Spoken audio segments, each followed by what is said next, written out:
주님께서 여러분과 함께 또한 우사자와 함께 하소서. 성 마르코가 전한 거룩한 복음입니다. 주님께 영광을 돌립니다. 예수께서는 가르치시면서 이런 말씀도 하셨다. 율법학자들을 조심하여라. 그들은 비달한 예복을 걸치고 나다니며 장터에서 인사받기를 좋아하고 회당에서는 가장 높은 자리를 찾으며 잔치집에 가면 제일 윗자리에 앉으려 한다. 또한 과부들의 가산을 등쳐 먹으면서 남에게 보이려고 기도는 오래 한다. 이런 사람이야말로 그만큼 더 엄한 벌을 받을 것이다. 예수께서 헌금궤 맞은편에 앉아서 사람들이 헌금궤에 돈을 넣는 것을 바라보고 계셨다. 그때 부자들은 여럿이 와서 많은 돈을 넣었는데 가난한 과부 한 사람은 와서 겨우 랩돈 2개를 넣었다. 이것은 동전 한 입 값어치의 돈이었다. 그것을 보시고 예수께서는 제자들을 불러 이렇게 말씀하셨다. 나는 분명히 말한다. 저 가난한 과부가 어느 누구보다도 더 많은 돈을 헌금궤에 넣었다. 다른 사람들은 다 넉넉한 데서 얼마씩 넣었지만 저 과부는 구차하면서도 있는 것을 다 털어넣었으니 생활비를 모두 바친 셈이다. 주님의 복음입니다. 예수를 찬양합니다. 네, 자리에 앉으십시오. 성과 성자와 성령의 이름으로 아멘. 예, 오늘 일독서 말씀은 이제 열왕기 상권 17장 8절에서 16절 말씀인데요. 엘리야 예언자가 사실 그 당시에 그 이스라엘 왕에게 쫓겨가지고 죽을 위험에 처해 있었습니다. 그래서 그 죽을 위험에 처해 있으니까 도망을 한 거예요. 그렇죠? 아유, 도망을 가? 그렇지만 아니 살려면 도망가야죠. 도망을 치다가 사렙다라는 곳에 가게 됩니다. 근데 때마침이 아니라 꽤 오랜 기간 동안에 이제 가물어가지고 먹을 것이 없던 때였어요. 그 당시에 과부라고 하면 그러니까 얼마나 의지할 곳이 없고 가난했겠습니까? 아들이 있었다고 그랬죠. 그 아들을 만난 겁니다. 그래서 하느님께서 엘리야를 이제 사렙다라는 곳으로 이제 도망가라고 했는데 거기에서 과부를 만나서 과부가 이제 땔감을 주고 있다가 마지막으로 그 땔감을 부를 때서 뭐 밀가루 한 움큼 기름 한 방울 해가지고 그걸 뭐 떡을 지져 먹겠죠. 그러려고 할 찰나에 엘리야를 만나게 됩니다. 근데 엘리야가 이제 하느님의 말씀 전하고 그 먹을 것을 나도 좀 줘라. 그래서 그 과부가 주었고요. 그래서 그 가뭄 동안이 가뭄이 꽤 길었었던 것 같습니다. 성서에 나오는 부분. 그 동안에 뒤주에 밀가루가 떨어지지 않았고 기름이 떨어지지 않았다. 기적과 같은 이야기들을 우리 들었습니다.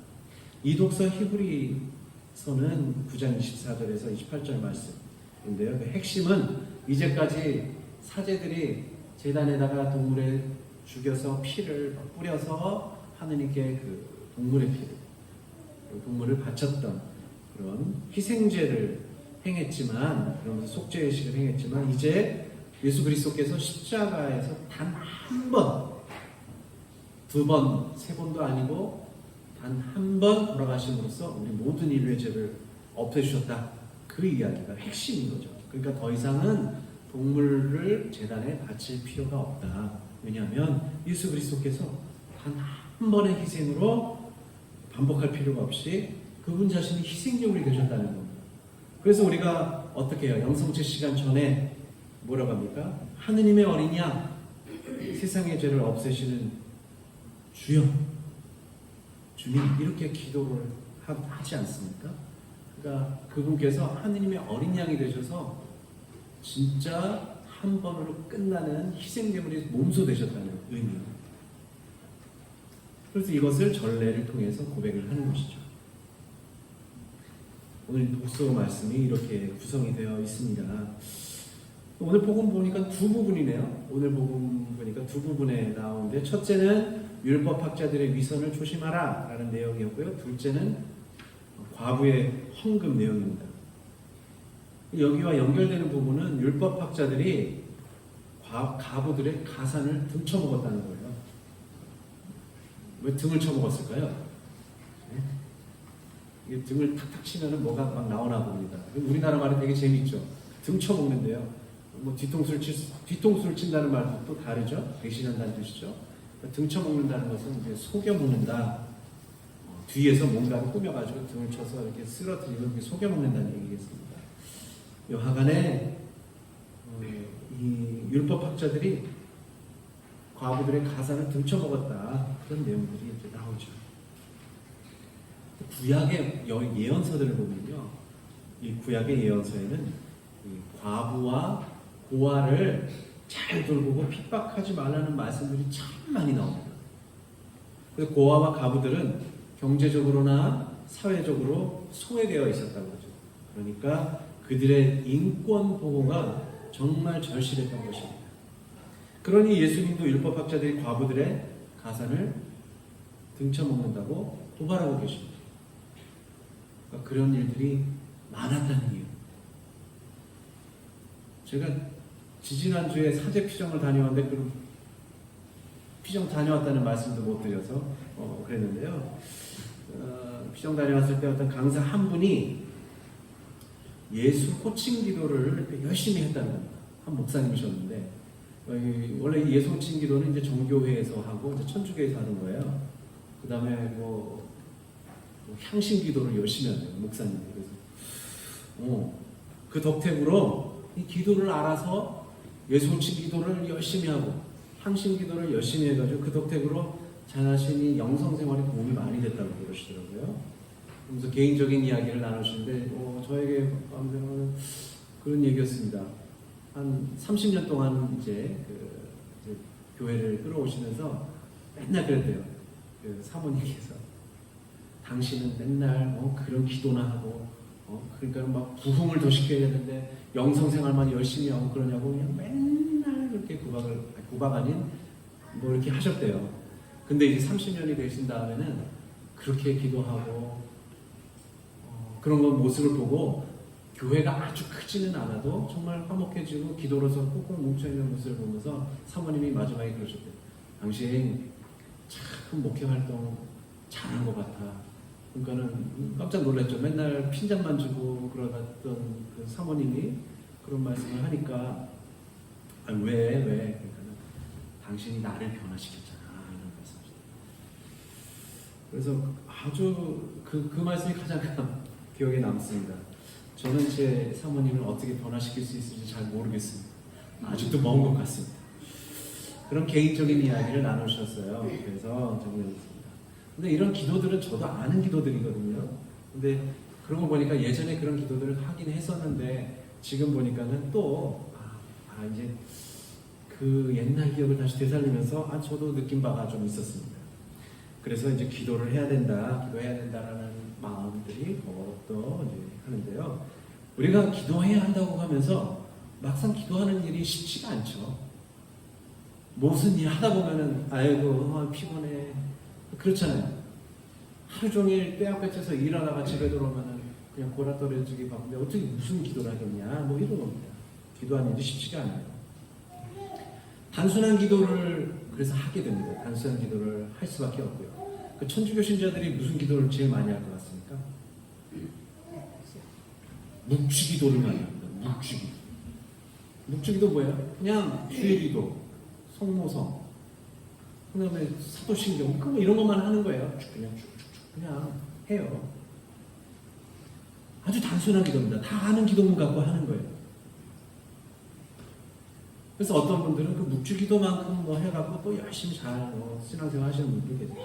그러나 가끔 보면요, 무조건 기도만 하는데 정작 생활의 변화는 일어나지 않는 경우가 많습니다. 기도는 열심히 한다고 하면서, 그러니까 무조건 기도하는 것만 신경 쓰는 거죠. 기도하는 거. 묵주하거나 그냥 이 자리에 앉아서 오래 시간 하고 그런 거죠. 율법학자들에서 오래 앉아있고 기도 시간 오래 하고 그렇다는 겁니다. 그러니까 기도하는 행위 자체는 신경을 쓰지 무슨 목적, 어떤 지향을 두고서 기도하는지를 까먹는 거예요. 나 오늘 기도 열심히 했어. 그런 거였는데 어떤 목적과 어떤 지향을 두고 기도를 해야 되는데 그거를 까먹는 거예요. 그러니까 기도를 하면서 왜 기도를 하는지, 무엇을 청하는지, 하느님의 뜻이 이루어져야 되는 그것을 원하면서 부단히 기도를 해야 되는데 그것을 우리가 까먹는다. 그러니까 기도를 열심히 한다고 해도 생활의 변화가 일어나지 않고요. 정작 그 기도는 그냥 자기의 만족감만 갖게 됩니다. 그러니까 아주 단순한 기도를 해도 무엇이 하느님의 뜻인지 알기 위해서는 자신이 어떤 죄를 지었고 이 죄인에게 자비를 베풀어 달라는 의식과 생각을 가져야 한다는 것이죠. 그래서 아무리 시간을 오래 하여도 남에게 보이기 위해서 기도하는 율법학자들은 어떤 것이 잘못된 걸까 보면 자신이 죄인이라는 사실보다는 다른 이들을 가르쳐야 한다. 그런 것들만 가득한 거죠. 내가 이렇게 오래 앉아있고 기도하는 것을 남들이 보면은 나를 따르겠구나. 그런 생각만 갖고 있는 거예요. 그러니까는 정작 하느님께 드려야 할 기도가 자기 자신이 저 사람 기도 열심히 하네, 오래 하네, 이런 것에만 관심을 갖게 되는 거라는 거죠. 그러니까 가르치는 일을 맡은 사람이 그런데 자신이 자신이 범한 잘못과 죄를 살피지 않으면서 다른 사람들을 무조건 가르치기 때문에 예수님은 그들이 어떻게 해요? 더 엄한 벌을 받을 것이다. 더 엄한 벌을 받을 것이다. 그러니까 이 사람들이 사회에서 가장 소외된 이들인 과부의 가산을 등쳐먹고 자신은 쏙 빠져서 남들의 잘못만을 들춰내고 그런 것들만 보이기 위해서 기도하는 율법학자들의 위선을 예수님께서 비판하고 계시는 것이죠. 그러면 한번 생각해 볼까요? 그럼 교회에서 율법학자와 같은 역할을 하는 사람은 누구일까요? 누구일까요? 말씀해 보세요. 네. 누구일까요? 예? 예. 왜 자신 있게 말씀하셔도 돼요. 저만요? 또 누가 있어요? 저 위에 또 누가 있어요? 저 위에. 또. 신부 말고 또 저 위에 누가 있어요? 왜 말씀을 못 하세요? 주교님도 계시잖아요. 마찬가지로 사제와 주교들이라고 할 수 있는 겁니다. 그래서 사제와 주교들도 오늘 예수님의 말씀을 피할 수 있을까요? 없을까요? 피해갈 수가 없습니다. 그러면 사제와 주교들이 교우들 앞에서, 사람들 앞에서 기도하지 말아야 할까요? 해야죠. 그럼 어떻게 될까요? 기도 안 하면 뭐라 그래요? 저 신부님, 주교님은 맨날 기도도 안 해. 이러시겠죠? 예. 그리고 또 어떤 신부님하고 사진 주교님들이 맨날 앞에서 그냥 막 하고 있으면 어려요. 물론 우리 착한 우리 교우님들은 우리 신부님하고 주교님들이 기도도 열심히 하는구나 하면서 좋아하시겠지만 또 어떤 사람들은 남에게 보이기를 하나? 뭐 이럴 수도 있겠죠. 하지만 여러분들은 기도 열심히 하시는구나 이렇게 하실 것 같습니다. 기도해야죠. 사제들과 주교는 당연히 기도하고 기도로서 살아가는 사람들이 그렇습니다. 율법학자와 같은 기도가 되면 안 되겠죠. 그래서 하느님께 자신이 죄인임을 먼저 고백하고 자비를 구하는 가운데 기도해야 하겠습니다. 그래서 많은 일을 맡은 사람의 책임이 더 크죠. 교회에서 사제와 주교들이 얼마나 더 큰 일을 맡았잖아요. 큰 일을 맡았기 때문에 책임도 크고 그래서 벌 받을 때도 어떻게 해요? 더 엄하게 받는 건 마찬가지입니다. 여러 교우님들이 벌 받는 거는 그냥 가서 에라이 회초리 한 대만 맞아라 할 거를 저희는 회초리 몇 대요? 몇 대요? 몇 대 때려주고 싶으세요? 몇 대? 100대 맞을 겁니다. 똑같은 잘못을 해도 100대 맞을 겁니다. 그런 마음을 가지고 살아가야 되는 것이 맞죠.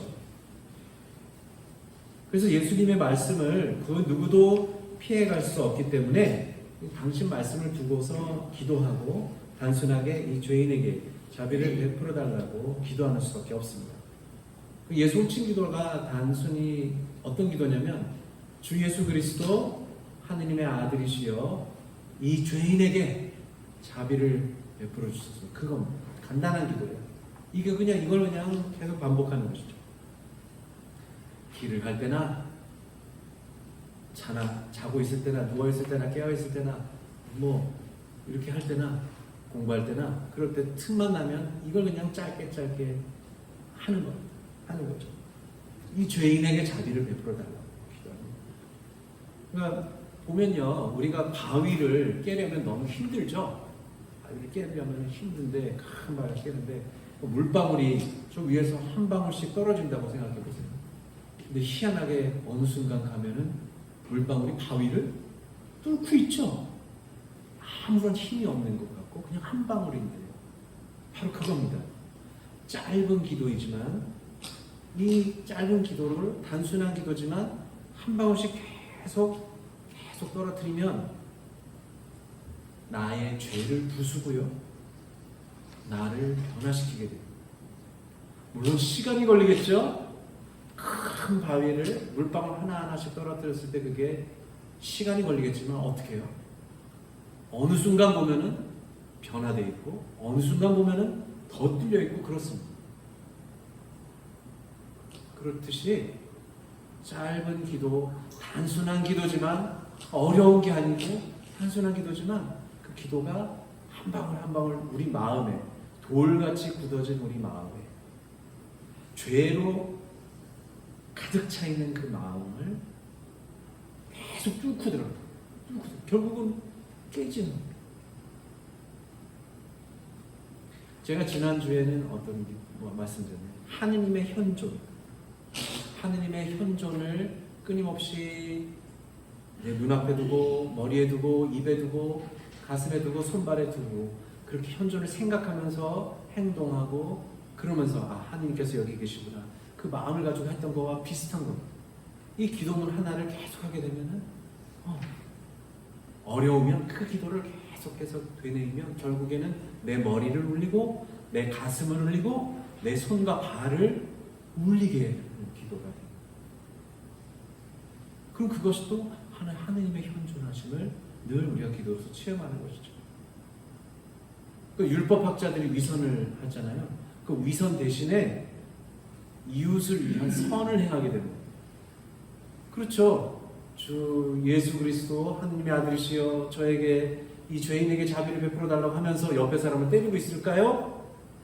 옆에 사람의 등을 쳐먹을까요? 못 그런다는 거예요.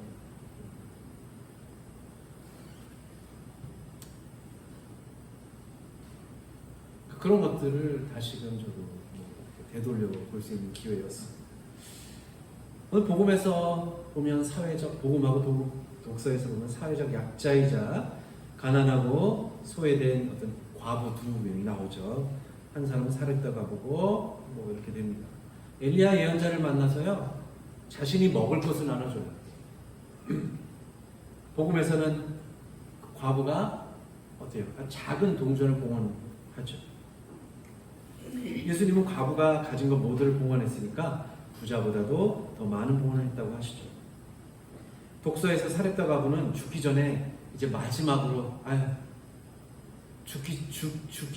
죽는다. 이거 먹고 나면 이제 없어서 아무것도 먹을 게 없어서 죽는다. 라는 생각으로 이제 마지막 양식을 먹으려고 하는데요. 예언자가 나눠달라고 하죠. 그럼 저도 만약에 그 상황이 되면 마지막 먹을 것을 나눠줄까요? 지금 생각해보면 저 나눠줄 것 같습니다. 조금 먹으나 많이 먹으나 죽을 게 뻔하다면 그러면 죽기는 매 한 가지니까 달라는 대로 주었을 것 같습니다. 마지막 양식을 나눠 먹는 것이 어쩌면은 자신이 할 수 있는 최후의 또는 최고의 선이 된 거죠. 선행이 된 거죠. 이 마지막에 절실하고 갸륵한 마음이 사실은 사렙다 과부를 구한 것입니다. 만약에 예언자를 돕지 않았으면 자기 먹고 나눠주지 않았으면 그냥 그대로 죽어버렸을 겁니다. 하지만 구원을 받은 것이죠. 이 여인은 이제 마지막을 예언자의 말이지만 하느님께만 의지한 겁니다. 그리고 희망을 걸었고요. 죽음 앞에서도 초연히 선을 행한 그것이 바로 기적인 것입니다. 죽기 전에라도 마지막 선을 행할 수 있었다는 것이 기적인 것입니다. 그 기적이 그를 구원한 것이죠. 어쩌면 오늘 복음에서 마지막 봉헌을 봉헌한 그 과부도 그것이 하느님께 드리는 마지막 제물이었을 겁니다. 그러니까 결국엔 하느님께 이 마지막 희망을 보고 이제 저는 죽습니다. 그러나 제 마지막을 하느님께 봉헌합니다. 그런 것이 아니었을까요? 죽음을 앞둔 선행이었을 것 같습니다. 저라면 그런 상황에서 어떻게 했을까라는 생각이 좀 드네요. 이번에는 좀 다르게 되는 겁니다. 과연 그런 용기가 있을까요?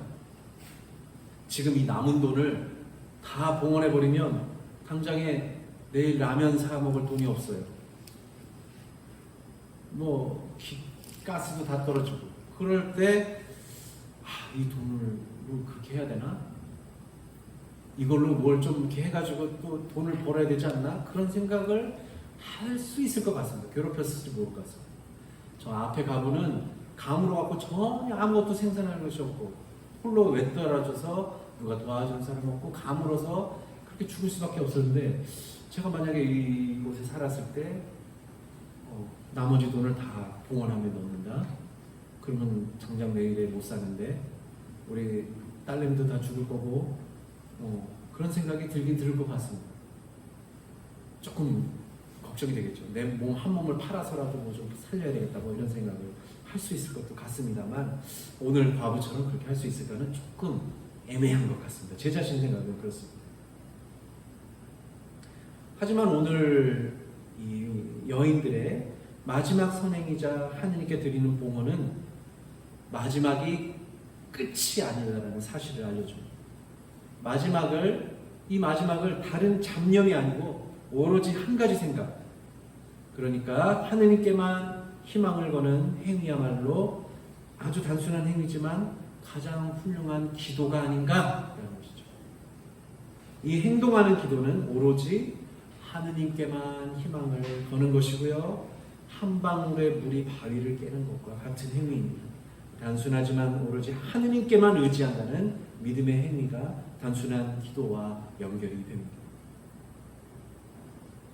예수님께서 오늘 봉헌 때 헌금계 옆에서 이렇게 보고 계셨나 봐요. 이렇게. 제가 만약에 봉헌 바구니를 돌리고 있을 때 제가 따라다니면서 제가 받는다고 생각해 보세요. 그래서 열어봤다고 생각해 보세요. 그러면은 어떻겠어요? 상당히 쑥스럽고 왜 저러시지 그럴 것 같죠. 제가 생각해도 그렇겠죠. 예수님 왜 하필 그 성문께서 돈 넣는 거 이렇게 보고 계셨을까? 그런 생각이 좀 들었습니다. 그래서 저도 기도하면서 짓궂게 한번 예수님께 여쭤봤죠. 예수님 가난하셨어요? 부자셨어요? 그러면 그 당시에 예수님도 봉헌하셨어요? 헌금하셨어요? 얼마 헌금하셨어요? 이렇게 한번 여쭤봤어요. 그러니까 대답을 하셨을까요? 예수님께서? 하셨을 것 같아요. 하셨어요.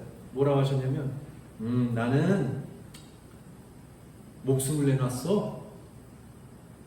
내 목숨 내놨어. 이러시더라고요. 그러면 너는 무엇을 얼마 내려고? 저한테 물으셨어요. 제가 뭐라 그랬게요? 아무 말도 안 했습니다. 왜요? 제가요 만약에 얼마 내겠습니다. 저도 예수님 따라서 목숨을 내놓겠습니다. 그러면 어떻게 될까요? 당장에 내일이라도 죽을 수 있어요. 예수님은 그런 것만 잘 기억하셔요. 내가 뭘 이렇게 희생해서 하겠다. 아니면 내가 뭐 쓰면 더 돈 많이 벌게 해주세요. 이런 거는 잘 안 들어주신 것 같고요. 꼭 그런 것만 잘 기억해서. 그래서 저도 대답을 회피하고 있습니다. 아직까지 대답을 회피하고 있습니다.